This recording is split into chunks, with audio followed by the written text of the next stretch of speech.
Hello readers, welcome to day 2 of Making Connections. Today we're going to do our guided lesson, which means I am going to pause and you are going to make a text to self connection. So let's review from what we did yesterday of what I showed you. Good readers make personal connections to their text by using their schema. And remember, the schema are the different links and experiences in our life that help us to connect personally to the text. So our schema, to use our schema is to use experiences in what we already know and to make sense of the text. And remember, the ingredients of our schema is our memories, and it includes all of our experiences. So each of these puzzle pieces makes up an experience in our life and all together represents our schema. And we use our schema to help us make connections. So our target this week is I can use my schema to make text to self connections while I read. So today we're going to stop, pause, and think, and you are going to make a text to self connection throughout our story. So how are you going to do that? Well, you're going to use what you know to understand what you read. You're going to find ways you can personally relate to the story, to the text. How so? By thinking of these kinds of prompts. Thinking about, what does the story remind you of in your life? What is similar to your life, and how does it relate to you in your life? And can you really relate to the characters in the story? Can you know how they are feeling and why? Did you have a similar experience? And are there parts of the story that remind you of a time you... So put your thinking caps on, because while I'm reading the story to you today, you're going to make a text to self connection. So yesterday, let me remind you, we focused on 2 types of connections. I modeled a surface connection and a deeper level connection. Remember, a surface connection was where you just think or noticed how you had things in common. But the deeper connection means your heart, your life experiences, and your bond with the character are felt and connected. Whereas surface connection, it does not boost your comprehension, and it's not very helpful. There are more noticings of what we're doing in the story. So today your goal is to make a deeper connection with the parts, the moments, and the characters in the story.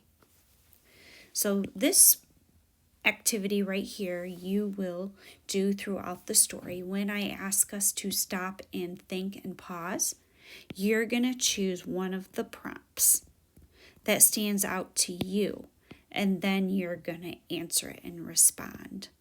So for example, if you chose the first one, this reminds me of, in the box here, you would write, this reminds me of, and you would share the part from the text and why.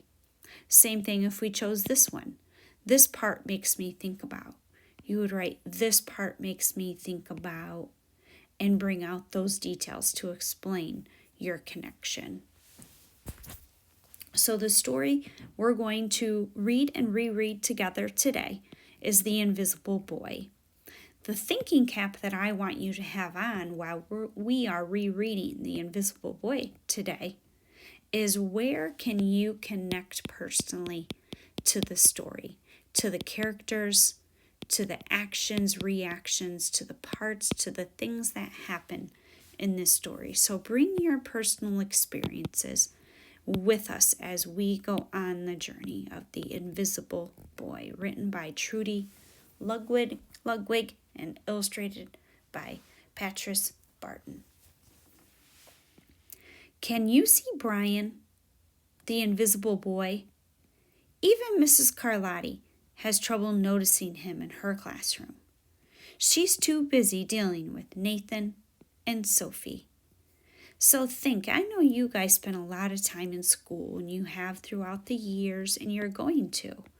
What can you connect to personally on this page? Where do you see yourself, or what do you relate to? Or what is something happening on this page that it reminds you of? Well, for me, what this page makes me stop and think about, and I see the actions of the different students. I see all different kinds of personalities in that line.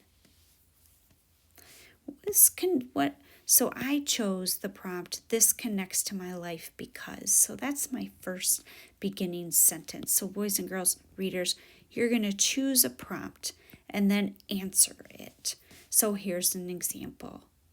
This connects to my life because I am a teacher and I manage a classroom of different personalities just like Mrs. Carlotti. I understand how she feels.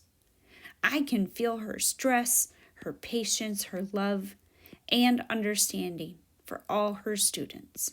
And I know she does not mean to make Brian feel invisible. I know she loves him just as much as Nathan and Sophie, even when she is so distracted or busy. So boys and girls, the experiences I bring, my personal experiences, are my years of being a teacher. I am in my 21st year of teaching. And so I have lots of connections, things that remind me of the experiences I've been through. And so I chose the prompt, this connects to my life because. Let's finish the story. Nathan has problems with what Mrs. Carlotti calls volume control. He uses his outside voice inside too much. Sophie whines and complains when she doesn't get her way. Nathan and Sophie take up a lot of space. Brian doesn't. When the bell rings for recess, Micah and JT take turns choosing kids for their kickball teams. The best players get picked first. Then the best friends of the best players. Then the friends of the best friends. Only Brian is left, still waiting and hoping.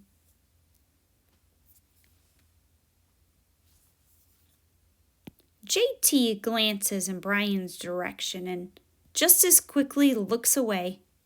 We've got enough players for each team, he tells the others. Let's play ball.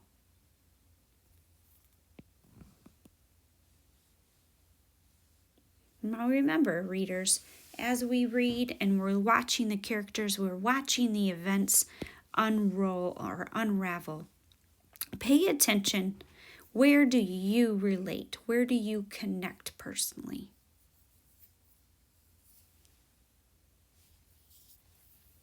In the cafeteria, Madison and her friends talk about her birthday party. The rope swing over the pool was awesome, says JT. Yeah, so was the water slide, adds Fiona. That was the best pool party ever. I'm so glad you guys had fun, says Madison. Everybody did, except Brian. He wasn't invited.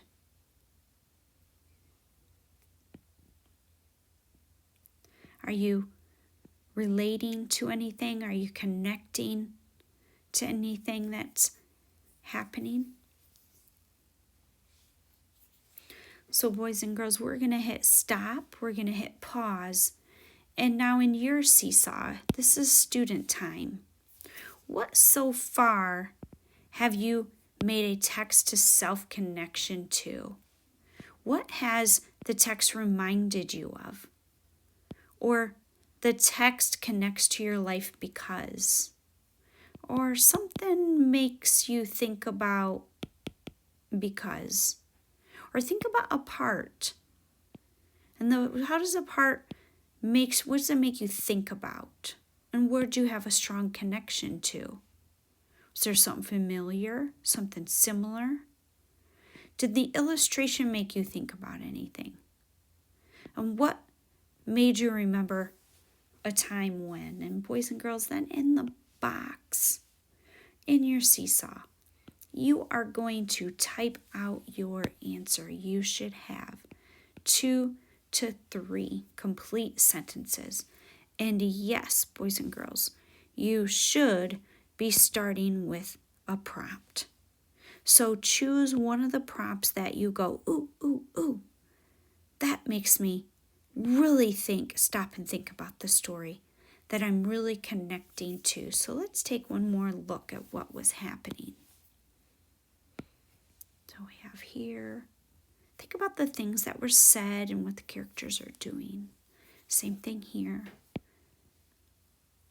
And what do you relate to? And here.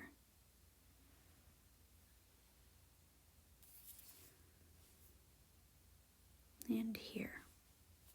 So think, readers, where do you feel and notice a text to self connection to the characters, to the parts in the story? Please take this time to write out your text to self connection, readers.